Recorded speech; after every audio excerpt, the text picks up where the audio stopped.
Thank you. 2 minutes out.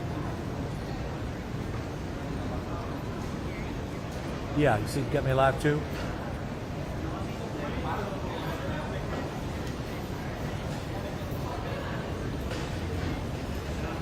Okay.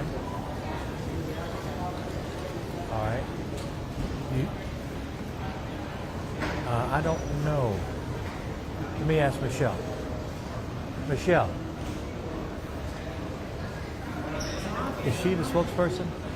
Who is she? What is She's Megan O'Connell? Assistant Director. Assistant Director. Marketing. Marketing. Communications. Communication. And what? Guest experience. I can still spell it out for you too. Were you able to get that? Probably getting from ready my- for the bottom of their screens. Do you still want me to Megan spell it out for you? Yes. Okay. Should we just start now? It's starting now. Gonna screw you guys.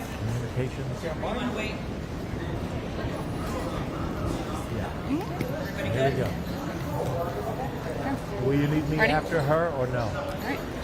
Hi everyone, my name is Megan O'Connell, MEGANO''CONNELL. I'm the Assistant Director for Marketing, Communications, and Guest Experience at CLE.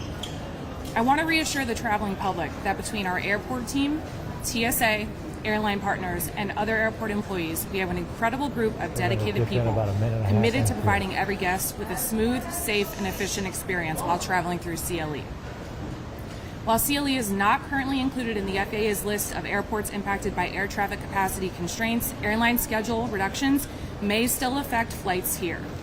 We understand that travel can cause anxiety and that many passengers may feel the urge to arrive extra early. However, my message today is clear. Arriving too early is just as problematic as arriving too late.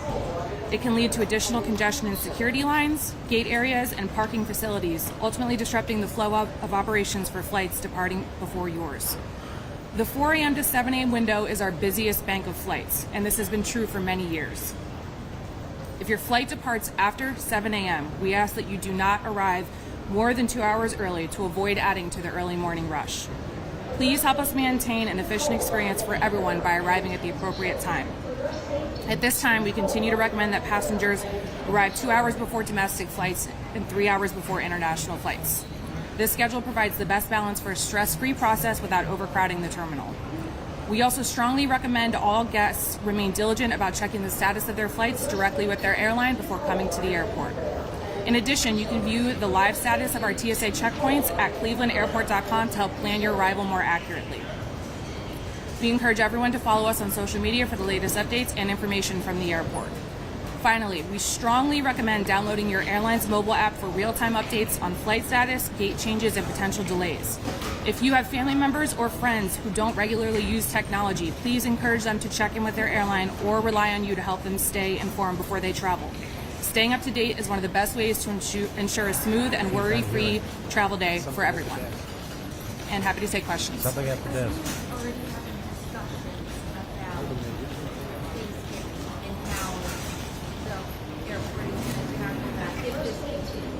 Yes, absolutely. So knowing that the holidays are coming up, our message will remain the same for everybody. We want you to prepare, but we also want everybody to stay calm and stay on schedule. The same thing will remain true, that we will have a busy bank in the morning, and we still ask 2 hours before your domestic flight, 3 hours before your international flight.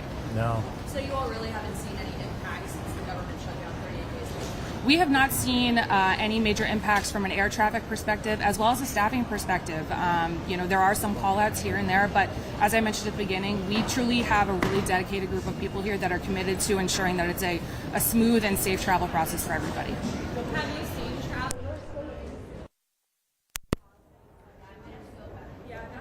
Experiencing with that morning bank, right? So if you have a flight that's after 7 a.m., 8 a.m. or 9 a.m., we have people that are showing up 4 hours early. That's disrupting that early morning bank from 4 to 7, and it's adding additional congestion here in ticketing, which we know is already a congested area.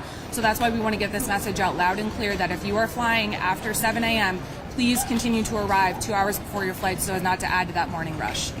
I know you said you've got a dedicated team here, but have you seen any fluctuations? Truly, we haven't seen a ton. You would have to double check directly with the FAA or TSA, but being out on the floor, I have seen everything moving pretty efficiently and quickly. I think everybody seems to be in really good spirits given the situation. And like I said, I've spoken with people who have said that we are here to ensure that everybody has as smooth of a trip as possible. I know that Hopkins is not on the list of the 40, but what have you done or prepared to do? Because there's got to be a ripple effect across the country. Yeah. Explain what Hopkins is doing to deal with the eventuality of that. Yeah, so that is, of course, between the FAA and the airlines, right? We have to adjust as needed to support what is going on there. So all we can do is continue to message about timing and getting here and preparing. But again, I can't stress enough. You need to be in contact with your airline. You need to download the app. You need to sign up for the text messages, sign up for the emails. If you have aging parents or anybody else who chooses not to really use a phone to connect with the airline, make sure you're staying in touch with them, because if they show up here and their flight's canceled, that's going to, they're not going to have a great experience. So I would just really, really recommend that you are constantly staying in touch with your airline and up to date on what's going on. We will do everything we can on our website, on social media otherwise, but that's what we're doing right now. Thank you, everyone. One more question. I know that there's no way to predict whether things are going to ripple effect Hopkins, but are you advising folk to check their bags, carry in their bags with all the delays and stuff? That could be a problem. Yeah, I think that's going to depend right on your specific situation. If you have connections and other things that are going on, I would just advise everybody to look at your travel itinerary, right? If you know that you have multiple connections and you're waiting for flights to come in and waiting for flights to go out, that you might want to come up with a specific plan for your bags. As the airport, we don't have a recommendation on that, but always call your airline and double check with them as well. They might have specifics on what they recommend doing for your specific itinerary. Okay, thank you, everyone.